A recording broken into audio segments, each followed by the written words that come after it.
ওই যে কথায় আছে না, পর কখনো আপন হয় না, শিমলা কখনো চন্দন হয় না। এরকম মানুষকে যত বিশ্বাস করো আপন করো, মানুষ কখনো আপন হয় না, সবাই শুধু স্বার্থের জন্য আসে।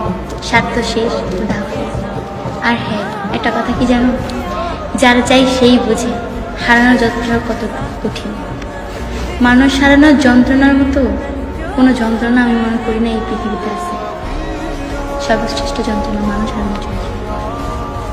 কিছু কিছু মানুষ 25-এই মারা যায়, কিন্তু দাফন করতে করতে 75 নিয়ে যায়। আমার দেখা অনেকগুলো জলজ্যান্ত জিন্দা মৃত আছে।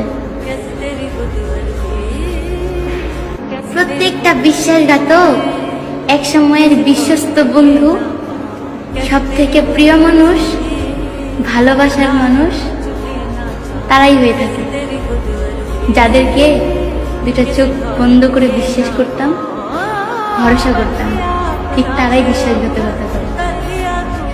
ব্যাপার না, ভালো থাকুক ওই সকল মানুষ, যেই সকল মানুষের মুখের কথায় আমাদের রূহ অব্দি কেঁপে উঠেছিল। চারদিকে আপন মানুষ, কিন্তু আফসোস প্রত্যেকটা আপন মানুষই সবাই নিজের স্বার্থ অব্দি সীমাবদ্ধ।